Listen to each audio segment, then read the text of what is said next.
Hey, so I got pretty interested in this new line of Rosco Opti-Sculpt, which is distinct and different from their diffusion line, like say a Hampshire, or half Hampshire, quarter Hampshire, tough silk, etc. And Roscoe's really referring to these as like optical modifiers, really like lenses, essentially. So a while back, I asked for a swatch book, like a gel swatch book, but this has all their optical modifiers in the Opti-Sculpt lineup, of which there are 11. So you get a little diagram of the beam characteristic. It comes in, 24 by 20 and 24 by 40 sheets. And then if you go to the website, you can just print out or take a look at the beam characteristics of each of the modifiers. So at the top is, no modifier. The first row is what they're calling their radial modifiers. So that's a 10, 20, 30. Then you move into a unique one, which is, the 40 by 60. So that's the same one, and you reverse it, and you get 41 way, and you flip it, and you get 60. And then the bottom rows are what they're calling their asymmetrical patterns, where you've got a longer horizontal versus vertical spread. So 11 different modifiers. So I think what's interesting, I'm guessing they probably designed these with the theater in mind, where, there's just a shit ton of ellipsoidals up in the grid. And so the ability to sort of keep the beam characteristic but change its optical shape became very useful. And so you could take a 19, let's say you needed more spread, you still wanted to maintain the beam characteristic, you could put on a 20 or 30 or et cetera. Or you could go to the asymmetrical route where you want that same beam, but you want it to spread more horizontally than vertically, or vice versa. So what's interesting, I think, is, well, how useful is this for us in the film world? And I think so far, I think very useful. And I've pretty much got every sheet that they have, and I've taken it, and so I got a sort of fancy blade cutter just because I'm imagining making good use out of Opti-Sculpt. I want to be able to cut it to different size gobo holders. And then I also got a circular cutter because a lot of these OEM Fresnels don't have gobo holders or scrim slots. So I'm going to figure out a solution to mounting it to the Fresnel. And I'm going to need to cut them, in a circular shape. But again, you've got quite the range of modifiers here. And I'm imagining I'll keep a pack in each light of all the flavors, and then can just pick and choose, as needed. So just to state the obvious, obviously if you have a gobo pattern, an optical modifier, this is a 10 degree, will completely eliminate it. So here's a 10 degree. And now we'll look at it with the blade. Here's a blade cut shape into the wall with the 10 degree. So here's a random shape on the wall. And here it is with the radial 10 degree.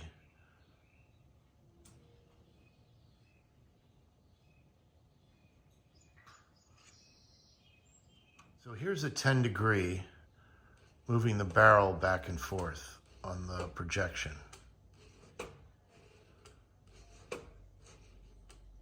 You seem to get max output with the barrel retracted all the way into the housing.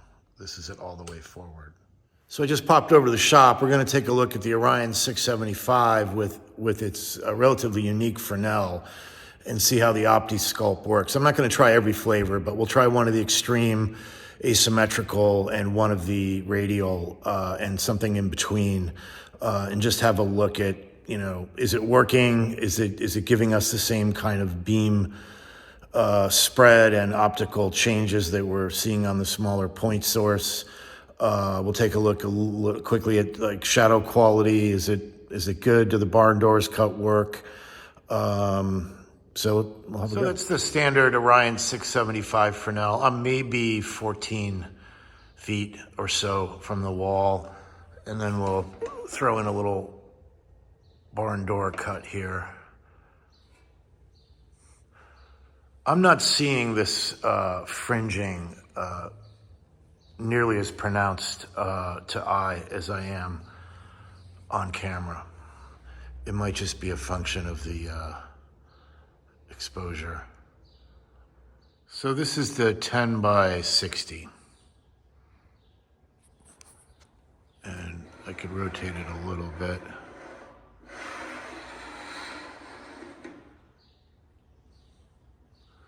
And then we'll try a barn door cut. Still works reasonably well, actually. It's not as good as just the Fresnel by itself, but it's reasonable. So this is the 15 by 35. That's rotating it vertically. You can see there's quite a bit of spill. And then we'll implement a barn door cut, similar, not quite as good as the bare Fresnel, but certainly acceptable. And that gives you quite a bit of nice spread at the same distance.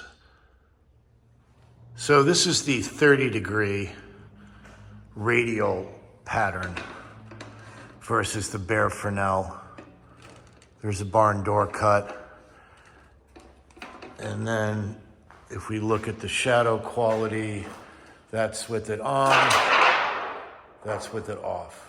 That's just the bare Fresnel. So this is C-stand about, I don't know, 3 feet from the wall. The C-stand, the arm is pointed closer to the wall, so you can see the shadow is quite a bit sharper at the end of the gobo arm versus up near the stand. So this is just the raw full flood Orion Pro Light 675. And now we're gonna drop in the most extreme asymmetrical pattern, the 10 by 60. And you can see the shadow is still good. It's not as quite as sharp. There's, it's a little, there's a little more light bleeding into the shadow, so the contrast isn't quite as, that's off, on. But not bad at all, really. So here we're back to the raw 675 Pro Light Orion Fresnel. And now we're gonna lay in one of the radial patterns. This will be the 30-degree. So that's with it on, that's with it off. That's pretty close. There's a slight fuzzing and a slight loss of contrast, some bleed into the shadows. Probably a little bit better than the extreme asymmetrical pattern, but not bad. Now, I don't tend to use the reflector dishes, almost never on the 675. However, a lot of people do. So this is the standard dish, and we'll take a look here. You can see right away the shadows are a little more confused. We're getting a clear double shadow on the arm. And now I'll just throw in the 30-degree radial. And there's more effect with the dish and the Opti-Sculpt than there was with the Fresnel. And then we'll pop out here and take a look at that's what happens with the 30-degree radial on a reflector dish. Now this is the 10 by 60. It's a little hard for me to hand hold this in here and also rotate it because it's a full-size sheet, but you could see the play right there with the reflector dish. And then we'll pop in at the shadow quality. So that's with the 10 by 60 in place, and that's without. All right, so we got the Nanlite 60C. We've got the 19-degree projection on.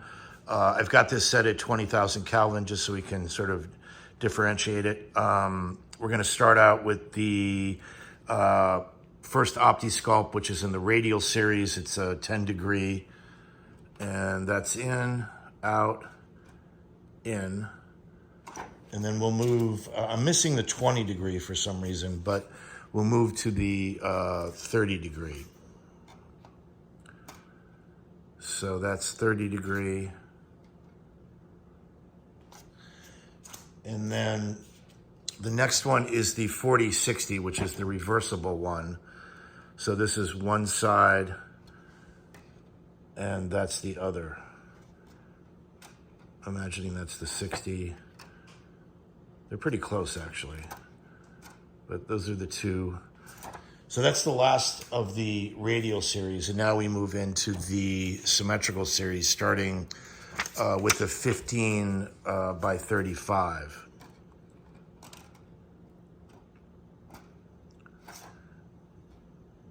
And then I'll just rotate this so you can get a sense of the coverage. And then we go to the 15 by 45. So that's 15 by 45, rotated vertically.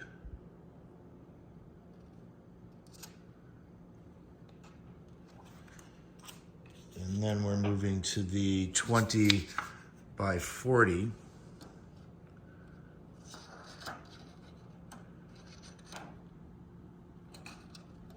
Back to vertical. And now we're into the 10 by 20.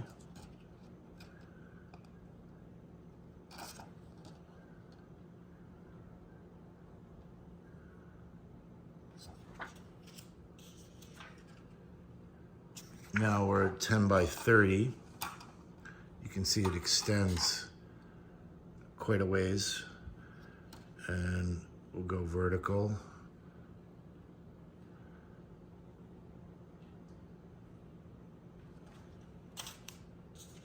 Now we're at 10 by 40.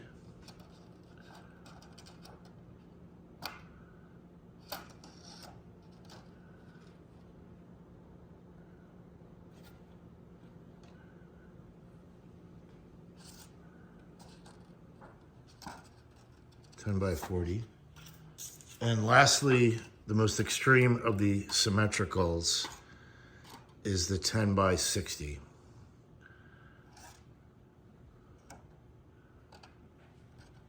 And there it is in vertical mode. You can see it spilling all the way up into the roof, down onto the floor.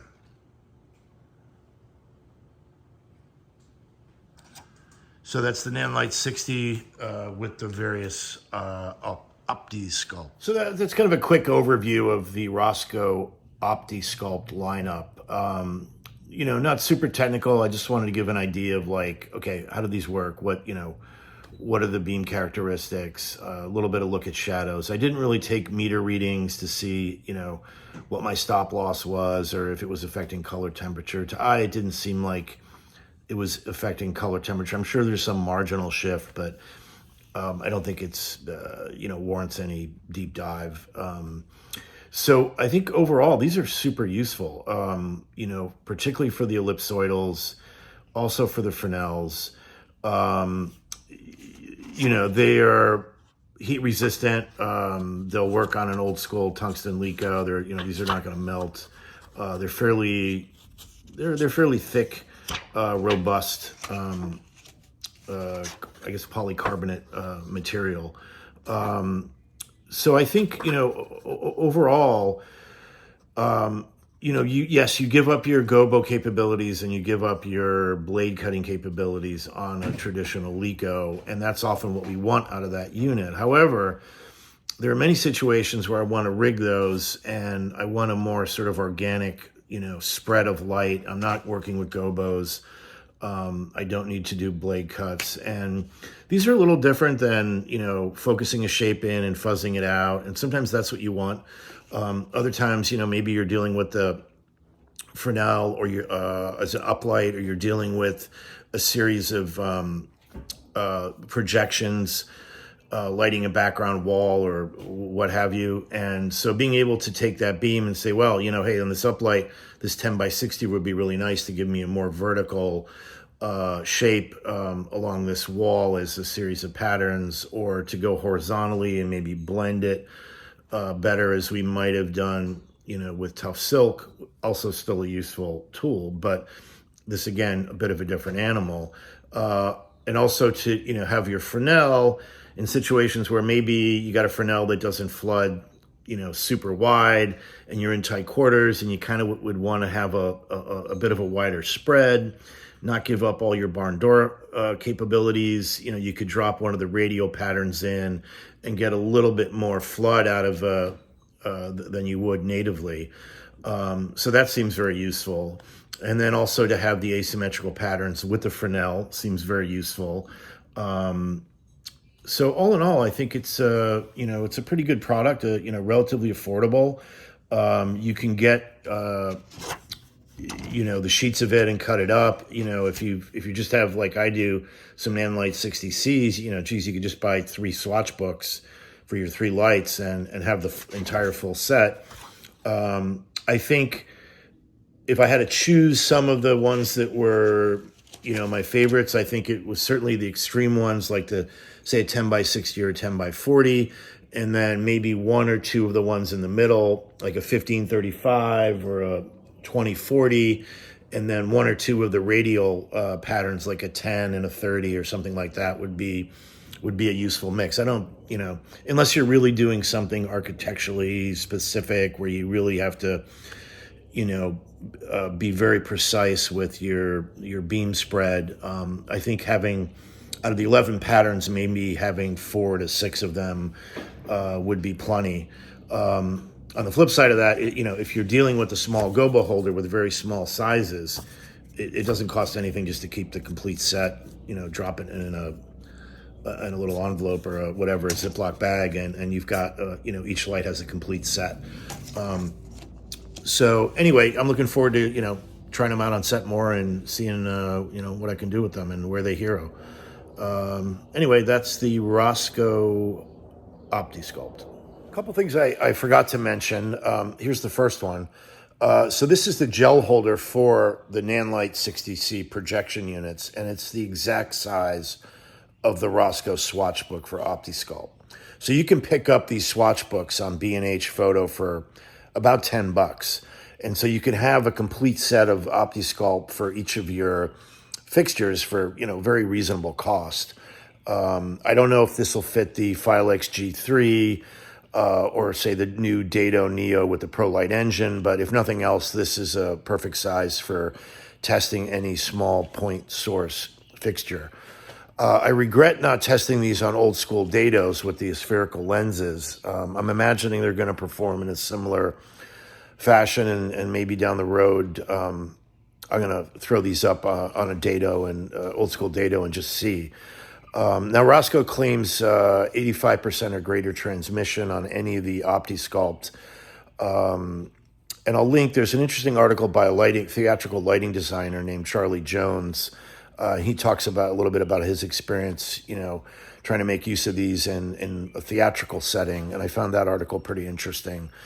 And anyway, thanks to Rosco, especially to Steve McGeffin at Rosco for his technical advice and hooking me up with a set of these to play with. I've not used them on set yet. I've just literally been, sticking them on different fixtures and trying out the different flavors and trying to get a sense of where these are going to hero for me on set. So if you've used these or you have interesting applications for them, I'd love to hear what, how you're making use of these things. So I will see you in the salon.